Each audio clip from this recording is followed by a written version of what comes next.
لا إله إلا الله محمد رسول بسم الله الرحمن الرحيم. Assalamualaikum warahmatullahi wabarakatuh.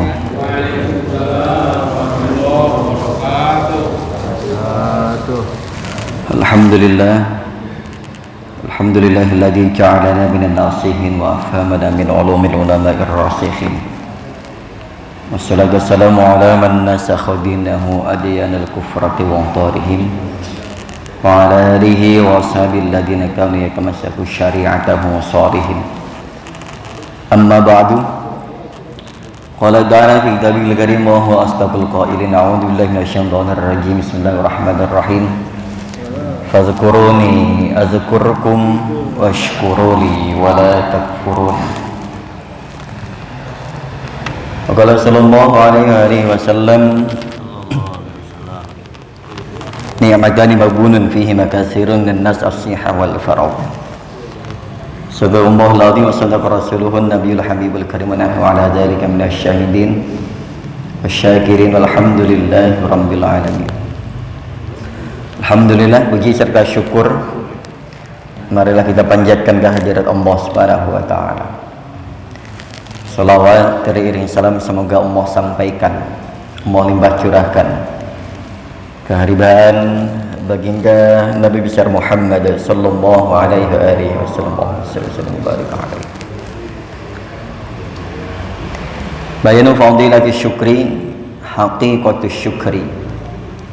Bab menjelaskan fadilah syukur dan hakikat syukur.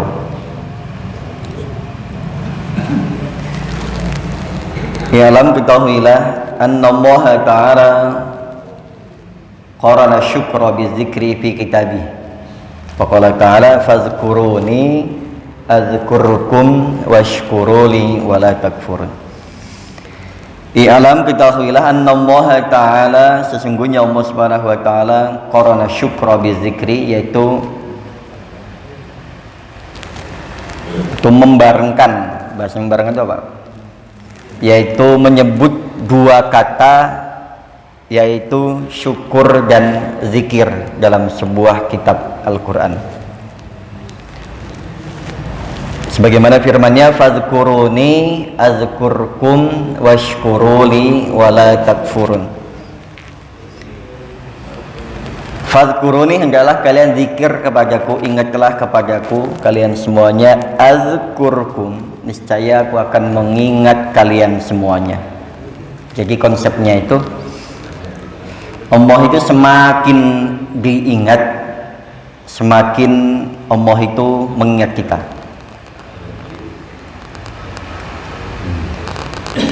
Kalau kita kadang diingat sama orang aja, kita sudah sudah seuzon duluan.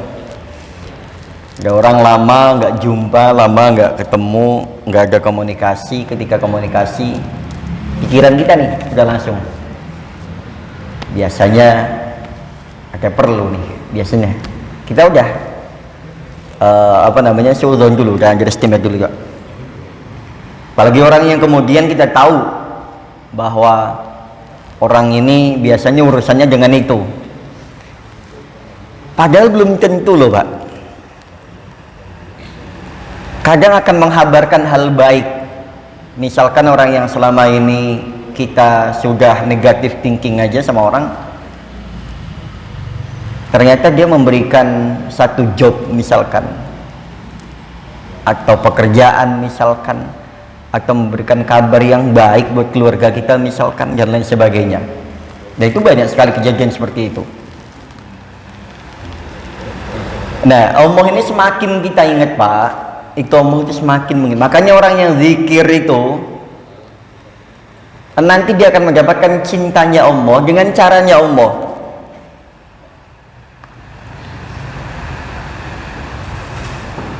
Kan sudah sampaikan, fadhkuruni, kalau kalian ingat sama saya akan semakin mengingat kalian.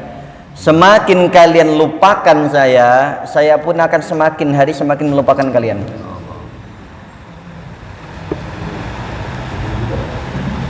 Jadi orang yang banyak zikir mengingat Allah itu nanti Allah akan mengingatnya dengan caranya. Bisa jadi dia dekatkan dengan orang-orang soleh, bisa jadi dia kemudian diberikan anugerah yang berupa istri solihah misalkan, pasangan yang soleh solihah, anak yang soleh solihah, berkah zikirnya kita. Makanya jangan heran kalau kemudian anak putra putri seorang ulama itu kemudian nggak jauh-jauh dia akan menjadi ulama besar juga, karena berkah zikirannya dari orang tuanya juga. Nanti anak zikirin Pak, insya Allah nanti Pak, anak itu dizikirin, nanti insya Allah kan Allah jadikan anak yang soleh soleh. Walaupun kadang nilai akademisnya biasa saja, tapi nanti Allah akan bukakan pintu kesolihannya itu melalui caranya Allah. Bisa jadi dia diam-diam mengikut kajian, ikut pengajian, ngajinya rajin, sholatnya rajin. Kemudian andaikan dulu pernah misalkan dia jauh dari masjid, kemudian Allah dekatkan dengan masjid. Ini nanti akan Allah berikan caranya, zikirin. Apalagi kalau kita yang zikir kemudian untuk diri kita, apalagi untuk anak kita. Kan di antara zikir dan doa yang Allah ijabah itu kan orang tua ke anak, anak ke orang tua. Washkuruli wala takfurun, dan syukurlah kalian kepadaku wala takfurun, dan jangan kalian kufur. Ada zikir, ada syukur. Dua hal yang tidak bisa dipisahkan dalam kehidupan keseharian kita. Buktinya waqala ta'ala ma yaf'alullahu bi'adzabikum in syakartum wa amantum. Di kesempatan yang lain Allah sampaikan ma yaf'alullahu bi'adzabikum in syakartum wa amantum. Allah tidak akan mengazab kita semuanya meskipun kita berada di lingkungan yang mungkin barangkali tidak Allah ridhoi. Tapi adanya orang yang beriman itu sendiri kemudian kitanya bersyukur, kemudian memiliki keimanan yang baik, apalagi kita bergaul berkumpul di lingkaran orang-orang yang beriman. Karena kalau bicara iman itu sudah berkaitan dengan bukan hanya keyakinan lisan, tapi sudah keyakinan hati, juga keyakinan arkan. Artinya orang yang disebut dengan beriman itu lisannya, hatinya, amalannya, perbuatannya itu sudah jadi satu, sudah menyatu. Lisannya, hatinya, perbuatannya sudah menyatu. Tutur katanya penuh dengan hikmah, mau'izah hasanah. Hatinya pun selalu menebar husnuzon, baik sangka, damai, qalbun salim, hati yang damai, yang selamat dari permusuhan, dari macam-macam. Amalannya sejalan, nggak jauh-jauh dari masjid, nggak jauh dari taklim, nggak jauh dari tempat-tempat pengajian. Biasanya itu. Nanti matinya pun demikian biasanya, nggak jauh dari masjid, nggak jauh dari majelis taklim, nggak jauh dari Al-Quran. Karena sudah dituntun tadi, dituntun dengan syukur, dituntun oleh iman, kemudian kata-katanya, ucapannya, hatinya, amalannya sejalan, sehingga nanti sekali lagi bahwasanya biasanya di akhir kehidupannya biasanya nggak jauh dari masjid, nggak jauh dari musola, nggak jauh dari tempat-tempat ibadah. La in syakartum la azidannakum wa la in kafartum inna azabi lasyadid. Nah, ini yang balasan bagi orang yang bersyukur. Dalam sebuah hadis sampaikan at-ta'imus syakir bimanzilati sha'imis sabir.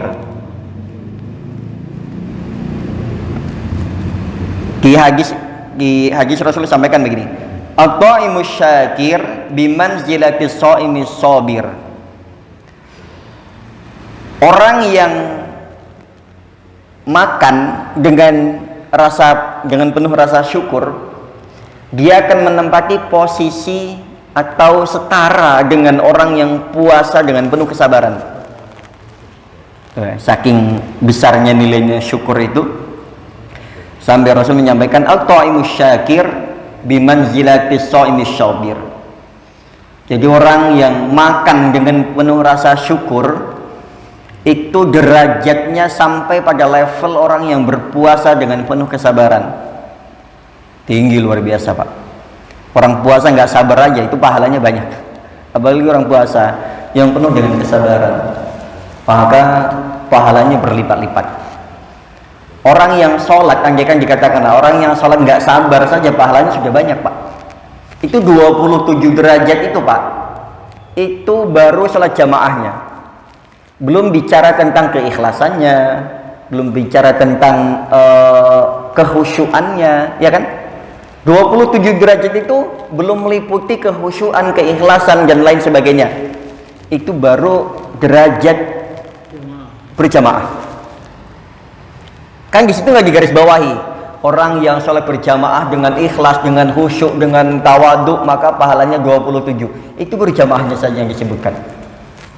Jadi orang jamaah itu, Pak, mohon maaf, sambil ngedumel aja ya pahala. Tapi jangan kalau bisa. Maksudnya saking hal itu baik, bahkan dengan perasaan kurang baik saja itu masih dapat pahala. Sama dengan orang yang puasa, meskipun kurang sabar saja masih dapat pahala. Apalagi dengan puasa itu penuh dengan kesabaran, apalagi jamaahnya ini penuh dengan kesabaran, keikhlasan dan kekhusyuan, maka bisa jadi, Pak, pahalanya bisa jadi 10 atau 100 kali lipat dari yang kita ketahui 27 derajat. Bisa jadi 270, bisa jadi 2700, sebagaimana yang Allah kehendaki. Itu urusan Allah nanti. Nah, sekali lagi, orang yang makan saja dengan penuh rasa syukur itu derajatnya sampai pada orang yang berpuasa dengan penuh kesabaran. Apalagi orang yang sholat dengan penuh rasa syukur, orang yang berkeluarga dengan penuh rasa syukur, orang yang memiliki keturunan dengan penuh rasa syukur, maka nanti derajatnya, Pak, jauh melebihi itu. Makanya kan orang menikah saja itu kan menyempurnakan separuh agama. Itu menikahnya. Bagaimana dengan dibarengi dengan rasa syukur memiliki pasangan, walaupun pasangannya mungkin nggak ideal banget buat kita. Kita pun juga sama, kita nggak ideal juga buat mereka. Tapi seenggak-enggaknya itu sudah menyempurnakan separuh agamanya. Apalagi dengan memiliki keturunan. Orang banyak yang nggak punya keturunan. Kita punya keturunan. Itu apalagi keturunan yang soleh-soleha itu udah berlipat-lipat. Hakikatus syukri ilaman nasyukra binad yantazimu min ilmin wa halin wa amalin. Ketahuilah sesungguhnya syukur itu yang tauzimu terdiri atau bukan terbagi ya, tapi tersusun dari ilmu, hal, amal. Jadi orang syukur itu nggak cukup hanya ngucap alhamdulillah saja. Itu bahkan kalau syukurnya mulutnya bilang alhamdulillah, hatinya lain, perbuatannya lain, itu bahkan bisa dibilang syukurnya orang munafik gitu kan. Nah, yantazimu min ilmin wa halin wa amalin, terangkum dalam hal, ilmu dan juga amal. 3 komponen tadi nggak bisa ditinggal untuk sampai pada hakikat syukur. Fal ilmu ma'rifatun ni'mah minal mun'im. Ulangi. Fal ilmu ma'rifatun ni'mah minal mun'am. Ilmu itu untuk mengetahui nikmat dari sang pemberi nikmat.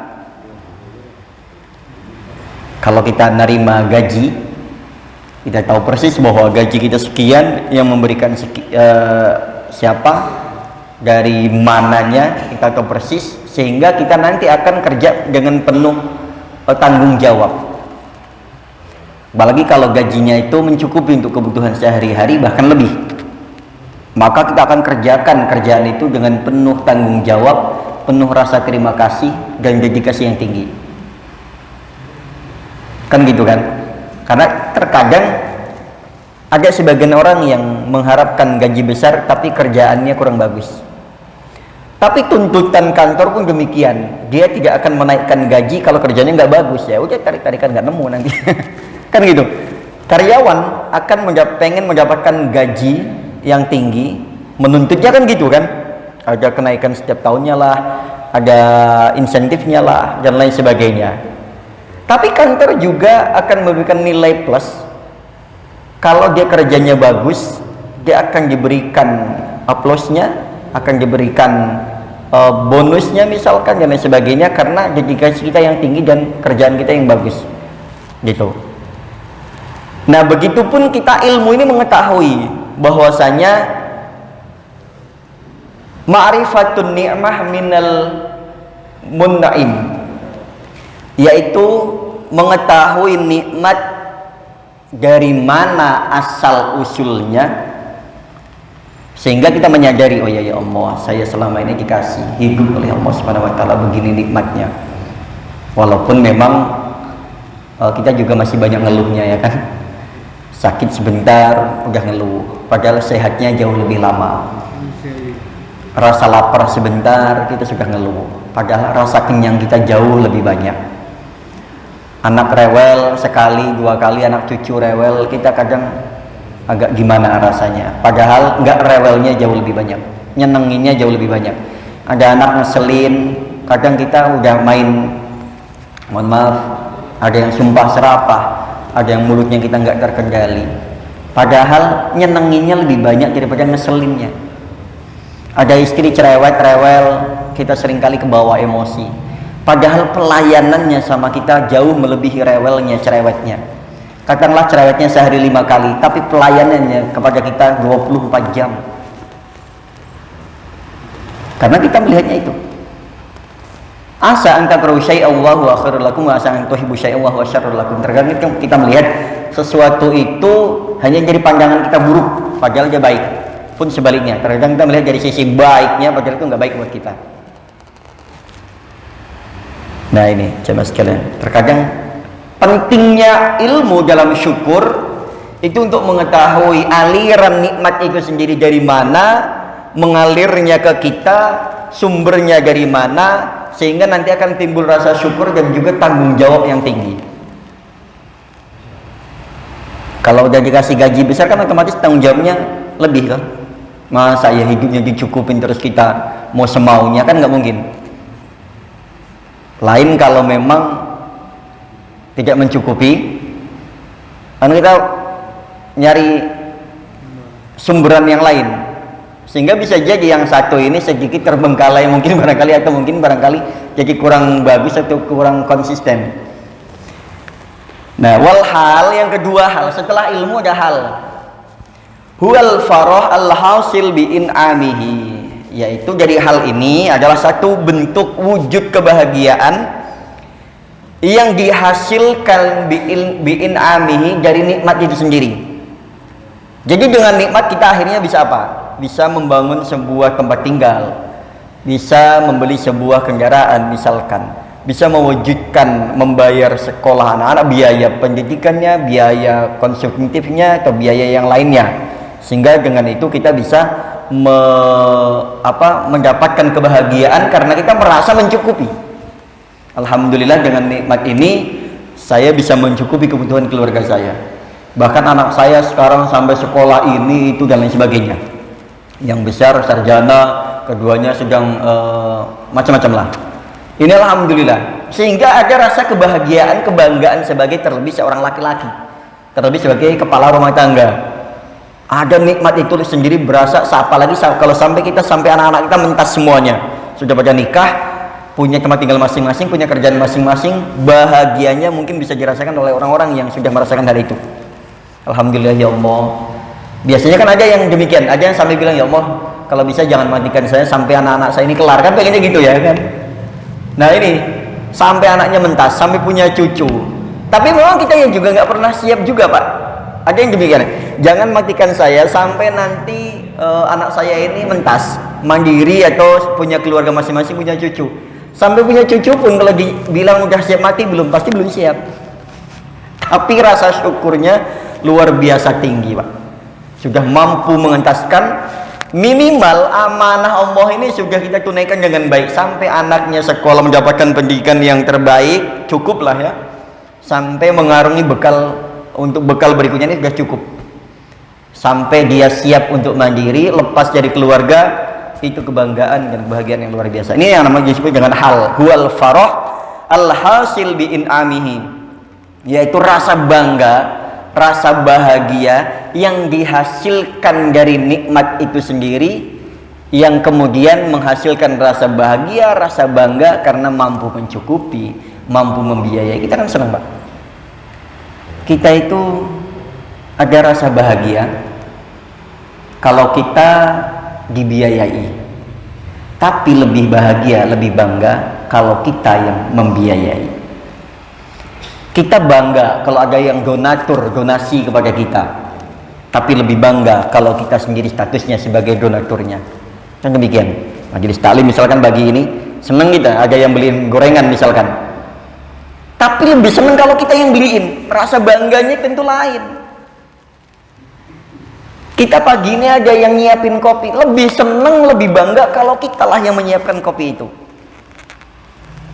Gitu. Jadi kebahagiaannya itu bukan, nah kan tadi ilmu itu untuk mengetahui siapa yang nyiapin kopi, siapa yang nyiapin gorengan. Kemudian hal inilah yang kemudian wujud bahagia dari disiapinnya kopi, siapin gorengan ini. Karena kita sudah tahu statusnya siapa yang memberi, kita bahagia sebagai yang dilayani atau kita yang melayani. Yang berikutnya, amal.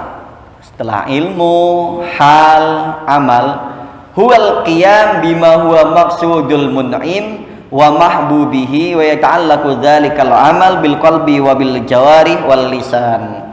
Amal ini adalah al-qiyam bima huwa maqsudul mun'im, yaitu teguh komitmen dengan maksud dan tujuan kepada si pemberi nikmat. Dalam hal ini adalah Allah Subhanahu wa taala, wa mahbubihi, dan mencintainya. Kan itu sama. Kalau kita dikasih nafkah, dicukupi, tentu kita akan bahagia. Ya kan? Dan ada ketergantungan, ada ikatan. Makanya kalau kata Gus Baha itu, beliau bilang begini, jangan punya utang budi sama seseorang, nanti kita akan seperti akan diikat, Pak. Mau begini nggak enak, begitu nggak enak, betul kan, Pak? Jadi kalau bisa jangan punya hutang budi sama siapapun, nanti biar plong, bebas. Karena kalau kita udah dibaikin sama orang, kita jadi rikuh, Pak. Dia salah, kita menegur nggak enak, ya kan? Dia keliru, mau meluruskan nggak enak. Wah, dia senior saya. Wah, dia yang selama ini baik sama saya. Makanya ketika kita tidak memiliki itu, maka kita leluasa. Kalau kata beliau, orang yang dibaikin sama seseorang, dia bisa menjadi budaknya orang tersebut. Kenapa? Karena suatu saat dia akan nurut dengan siapa yang memberikan. Sama ketika kita sudah itu, kalau kita itu semua disandarkan kepada Allah, ketika kita sudah dicukupi oleh Allah, kita adalah budaknya, kita adalah hambanya. Ya kan? Kita utang budi sama Allah banyak sekali. Karena begitu nikmat yang banyak yang kita terima ini, sehingga kita ada ikatan bahwasanya, oh iya, Allah yang mencukupi saya, Allah yang merawat saya, Allah yang memberikan semuanya. Saya utang budi sama Allah, maka utang budinya ini nggak ternilai lagi. Berarti adalah ana abduhu, statusnya adalah kita ini adalah hambanya. Karena ada ketergantungan, keterikatan ya ta'ala kudzalikal amal bil qalbi wal bil jawarih wal lisan. Ilmu itu yaitu komitmen, maksud dan tujuannya kepada si pemberi nikmat, dan mencintainya, dan memiliki ikatan lahir dan batinnya dengan apa? dengan amalan kita, dengan hati kita, dengan anggota badan kita, dengan lisan kita. Jadi Allah itu mengikat secara tidak langsung, mengikat dan memberikan rasa mahabbah kepada kita, sehingga apapun yang kita lakukan, baik itu amal, hati, anggota badan, lisan, itu semuanya akhirnya terikat dengan si pemberi nikmat. Dalam hal ini adalah Allah Subhanahu wa taala. Yang tadi kalau kita analogikan dalam keseharian kita, kalau kita punya utang budi sama seseorang kan akhirnya serba nggak enak, serba pekiwuh gitu kan, sehingga mau ini nggak enak, mau itu nggak enak. Harusnya sama Allah begitu. Harusnya sama Allah ketika kita mau maksiat kita juga nggak enak, mau melihat hal yang nggak baik harusnya kita malu, karena Allah ini memberikan mata penglihatan untuk kita agar supaya digunakan dengan baik. Oh iya ya Allah, astagfirullahaladzim. Mulut kita mengucapkan kotor harusnya kita juga malu, karena Allah memberikan lisan kita ini untuk berzikir, mengingat Allah. Dan masih banyak lagi yang sehingga kita ini merasa malu untuk bermaksiat jauh dari Allah, itu harusnya kita malu. Bahkan kalau orang yang sudah memiliki ikatan batin yang kuat dengan Allah Subhanahu wa taala, jangankan sholat fardu, Pak, sholat sunnah yang dia tinggalkan saja rasanya sudah merasa kehilangan dan malu sama Allah. Zikir yang kita tinggalkan pagi petang misalkan, kalau sudah terbiasa itu nanti akan merasa kehilangan, ya Allah, rasanya kok saya dengan Allah kok agak jauh gitu kan. Kita kalau nggak ada komunikasi sama seorang atau komunikasinya berkurang, itu kan nanti rasa dan ikatannya lain, Pak. Apalagi sudah lama sekali nggak ada komunikasi. Mungkin barangkali kita dan siapapun yang merasakan pernah mungkin barangkali tidak ada komunikasi dengan kawan lama misalkan, dengan keluarga salah satunya misalkan, nanti hambar, Pak, udah, Pak, karena nggak ada komunikasi. Sama dengan orang yang tidak ada komunikasi dengan Allah Subhanahu wa taala, hatinya kosong, sudah nggak ada rasa lagi. Begitupun dengan orang yang tidak ada komunikasi dengan istri, hambar juga nanti, katanya begitu. Sama anak juga sama. Biasanya kalau komunikasi nggak dibangun dengan anak istri, rasanya hambar. Makanya begitu pentingnya komunikasi. Makanya mohon maaf, saya sama teman-teman ini, saya termasuk orang yang paling cepat respon kalau di HP, karena saya merasa bahwa komunikasi itu sangat penting sekali. Kadang saya agak kesel juga, apalagi yang tokoh masyarakat, kalau di komunikasi agak susah, nggak megang HP lah, inilah. Saya bilang ini, terkadang kita itu akan memberikan informasi penting, bukan kita mau minta tolong, bukan kita mau ngerepotin. Terkadang informasi itu penting buat kita, makanya saya bilang komunikasi utama. Terlebih komunikasi dengan Allah Subhanahu wa taala, nanti akan terjalin, sinyalnya bagus, sehingga nanti akan mewujudkan semuanya jadi bagus. Kadang-kadang susah kita mau ngasih info ke seseorang karena orangnya lama-lama juga malas, ya kan? Anak juga sama, kalau misalkan diajak komunikasi susah, kita juga lama juga malas. Nah, tapi jangan, nggak boleh kalau sama anak, terlebih sama Allah nggak boleh. Nah, itu tadi dari hal amal ilmu. Nah, setelah itu, amma bil qalbi faqasdul khair wa izmarihi likafatil khalqi. Adapun hati ini faqasdul khair, tujuannya adalah sebuah kebaikan. Wa izmaruhu, dan menyembunyikannya likafatil khalqi, untuk seluruh makhluk. Syukur yang dilakukan oleh hati, maka ini faqasdul khair, memiliki tujuan yang baik dengan cara izmaruhu likafatil khalqi, yaitu menyembunyikan dari manusia. Syukur hati itu kita nggak diumbar, jangan sampai ada manusia yang tahu. Jadi gimana? Bukan dengan share-share media sosial, Pak, jamaah sekalian. Terkadang kita ini latah juga, gampang banget nge-share macam-macam, apalagi kadang nge-share kebaikan dengan captionnya tahadus bin nikmat atau mensyukuri nikmat misalkan. Karena nggak semua orang juga suka kita mendapatkan nikmat, nggak semua orang juga senang melihat kita senang. Lebih baik apa? Idmaruhu likafatil khalqi, sembunyikan dari kebanyakan makhluk pada umumnya.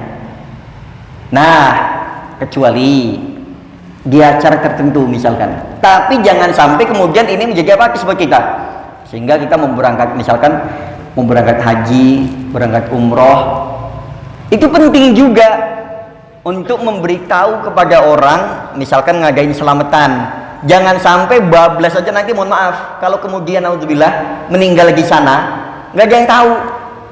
Tahu-tahu dapat kabar udah meninggal, karena kurangnya komunikasi dan terlalu tadi Pak, apa namanya, tidak dikomunikasikan. Bedakan ketika itu menyembunyikan dan juga sebagai tahdits binikmat lain. Kalau kita pamer-pamer meskipun dengan caption yang seperti mensyukuri nikmat, itu cenderung riya. Tapi kalau kita mau berangkat haji, misalkan berangkat umroh, manggil jamaah, ayo syukuran, minta doa di rumah. Manggilnya juga di rumah kita sendiri nih. Ayo bareng-bareng doa. Saya sekalian mau pamitan, minta doanya, minta agar supaya dilancarkan di sana sampai pulang ke tanah air. Dan orang tahu kalau nanti saya meninggal, berarti saya meninggal di sana.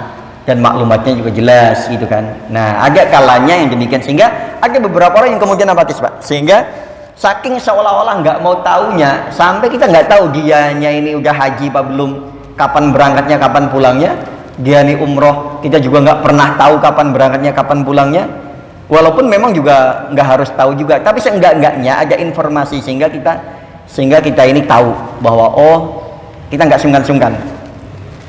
Oke, yang berikutnya, wa amma bil lisan fa idharu syukri lillahi ta'ala bit tahmidat ad-dalah alaih.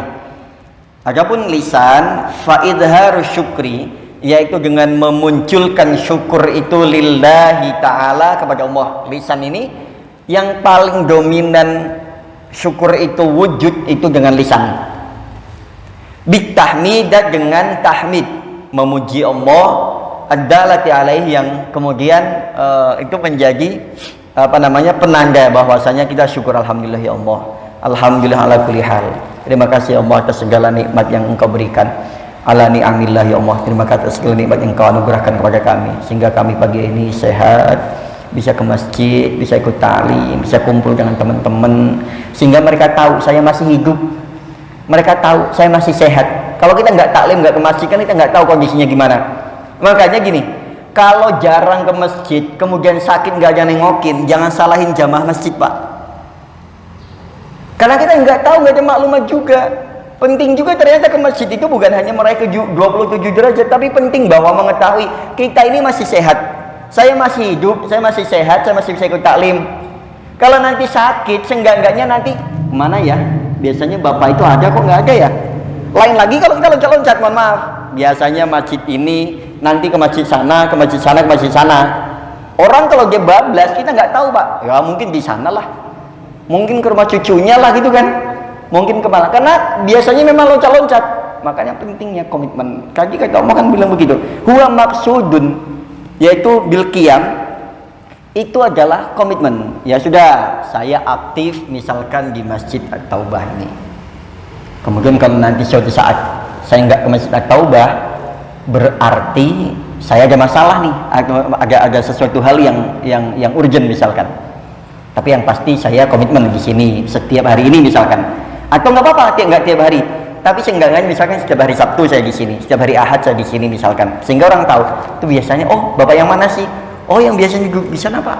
Oh yang biasa ikut taklim Pak, yang biasa ikut tahsin, yang biasa duduknya mojok, yang biasa nyender misalkan, yang biasanya pakai pakaian ini misalkan, dan lain sebagainya. Sehingga ada pengenalnya, kita tahu orangnya kemana ya, biasanya ada kok. Nah ini Rasul juga sama. Dulu sahabat Nabi memang ada beberapa yang sampai booking tempat ya kan, pernah tahu kan ya, ada sahabat yang memang biasa mojok aja kan, ada yang biasa belakang Nabi gitu kan, ada yang biasa dikirnya lama, ada yang biasa lantas jalan setelah sholat langsung pulang, ada yang senengannya habis itu ngobrol-ngobrol, bincang-bincang, ada. Jadi macam-macam. Jadi kita warna-warni, nggak usah terlalu banyak komentarin yang lainnya. Memang dari dulu memang begitu. Yang dikiranya lama jangan ditegur, lama amat sih, memang lagi minta apa, biarin aja. Memang mungkin barangkali memang sudah nyaman dengan zikir yang lama. Yang setelah zikiran, setelah sholat langsung tadarus, biarin. Walaupun misalkan suaranya berisik, toh suatu saat kita juga berisik, ganggu orang juga gitu kan. Nah gitu. Jadi kita saling sama-sama memaklumi karena semuanya yang dalam masjid ini adalah kebaikan.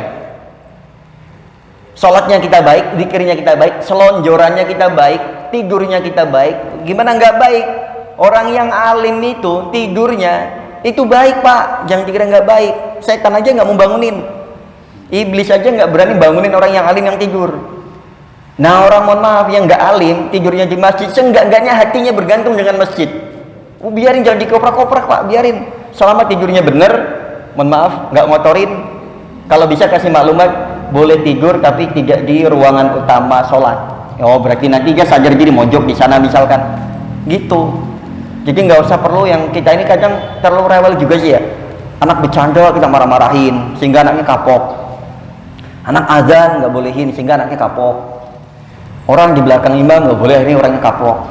Macam-macam. Kadang kita ini padahal di dalam masjid semuanya kebaikan. Yang zikir baik, yang tidur baik, asal sesuai dengan tempat dan porsinya. Jangan sampai kita sholat dianya molor, itu nggak benar.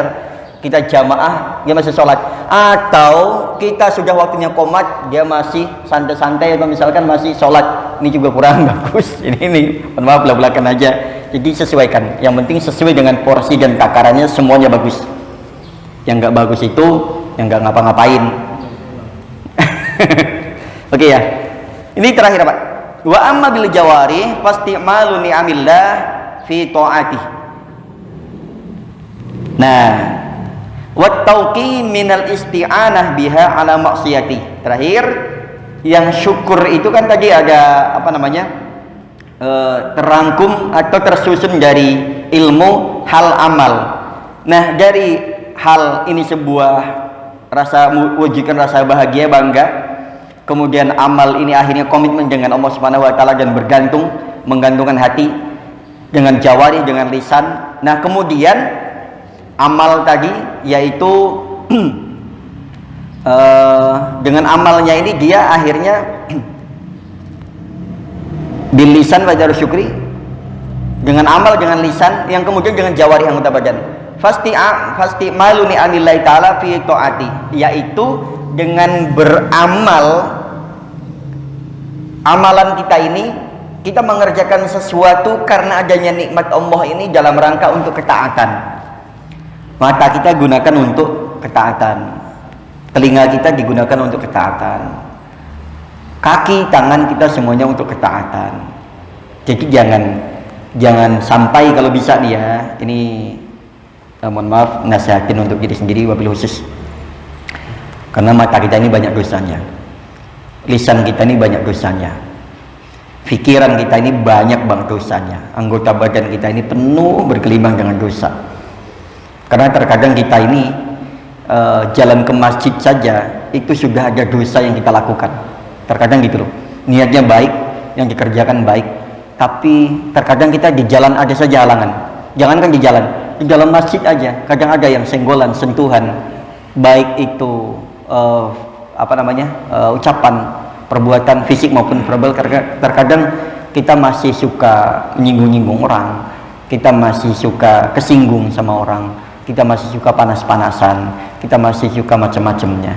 Nah makanya jawarih ini fasti maluni amillah, mengamalkan nikmat Allah ini fi ta'atihi, di dalam ketaatan. Pokoknya selama itu kita gunakan dengan baik, yakin itu sudah jalan yang tepat. Wa tauqi minal isti'anah biha ala maksiyati, dan menjaga nikmat itu minal isti'anah, dari memperoleh pertolongan atas maksiat. Jadi jaga diri kita dari kemaksiatan dan jaga orang-orang di sekitar kita yang di bawah tanggung jawab kita dari kemaksiatan. Jangan sampai kitanya taat, anak kita maksiat. Kitanya taat, istri kita di rumah maksiat. Jangan sampai. Jadi menjaga nikmat itu terlebih untuk diri kita dan juga orang-orang yang di bawah tanggung jawab kita. Jangan soleh sendiri, maksudnya jangan taat sendiri. Ke masjid kita dikenal sebagai orang yang soleh, wah ahli masjid ini ahli ibadah. Nauzubillah, jangan sampai kedengaran anak kita bikin malu, anak kita mencorong nama kita, nama keluarga dan lain sebagainya. Jangan, kalau bisa Ini juga banyak sekali Pak. Akhir-akhir ini banyak kasus anak-anak yang kemudian mencoreng nama dirinya, nama keluarganya, bahkan usaha orang tuanya. Karena sekali dicabut oleh Allah ini, dipermalukan dengan anak, nanti hilang semuanya Pak. Bukan hanya harga diri yang hilang, materi ikut hilang. Yang kemarin, kasus kemarin yang bocah mukulin itu, akhirnya apa? Diusut bapaknya, dipecat, diusut dari mana kekayaannya, bahkan sampai usaha ibunya, istrinya si bapak ini, sampai semuanya dikorek-korek semuanya, dimiskinkan. Dan berapa banyak anak-anak yang kemudian melakukan hal itu, akhir-akhir ini ramai lagi. Nah makanya di sini disampaikan wa tauqi minal isti'anah biha ala maksiyatih, menjaga agar supaya kita tetap taat dan orang-orang yang di bawah tanggung jawab kita tetap taat. Yang soleh bukan kita saja, kemudian nanti kita mensolehkan anak kita juga diajak ke masjid, anak cucu kita diajak ke masjid, diajak taklim. Kalau enggak, seenggak-enggaknya mereka tetap dalam pantauan kita, pergaulan mereka, karena kita nggak bisa ngawasin sepenuhnya. Kadang kita sibuk kerja, anak kita gaul sama siapa, dengan siapa, melakukan apa, kita nggak tahu, ya kan? Karena ya udahlah, udah dewasa, ya udah bisa ini dan lain sebagainya. Terkadang kita demikian. Makanya sebelum bahkan anak itu, bahkan sampai dia menikah saja masih kita pantau, jangan dilepas nggak peduli atau misalkan nggak memperhatikan. Apalagi kalau kita ini jauh dari anak istri, apa yang dilakukan oleh anak-anak terutama ini. Jadi jamaah sekalian, ini saja mungkin barangkali hakikat syukur yang kita sampaikan pada pagi hari ini. Mudah-mudahan membuat kita ini semakin hari semakin banyak bersyukur, sehingga yang Allah sampaikan wa qalilum min ibadiyas syakur, maka sedikit sekali orang yang bersyukur atau orang yang sangat bersyukur, maka kita buat itu banyak. Allah menyebutkan saat itu sedikit orang yang bersyukur, maka dengan kita meningkatkan itu menjadi banyak, nanti akan dibanggakan oleh Allah. Karena bahasa pesimis, kalau sedikit kemudian menjadi banyak, karena kita yang tadinya hanya menjadi penonton, sekarang menjadi pelaku syukur itu sendiri. Bagi jamaah sekalian, mudah-mudahan ada manfaatnya. Mohon maaf kalau ada salah-salah dalam penyampaian, menyinggung perasaan, baik yang disengaja maupun yang tidak disengaja. Kepada Allah kita beristighfar, kepada jamaah kita saling minta maaf dan memaafkan dan memaklumi apa yang dilakukan, yang diucapkan, yang disampaikan. Dan sebelum saya tutup, jamaah sekalian, bagi jamaah yang pagi hari ini mendapatkan undangan dari Pak Fajar, mohon nanti hadir di kediaman beliau di Yudhistira 3 ya. Jam berapa acaranya? Acaranya jam berapa? Malah ngomong. Iya kan bilang tadi siapa yang dapat undangan. Kan enggak jam berapa? Jam 9. Baik, jam 9 nanti kita sarapan di rumah Pak Fajar. Terima kasih. Subhanakallahumma rabbana wa bihamdika asyhadu an la ilaha illa anta astaghfiruka wa atubu ilaik. Wassalamualaikum warahmatullahi wabarakatuh. Sallallahu ala Muhammad sallallahu alaihi wasallam.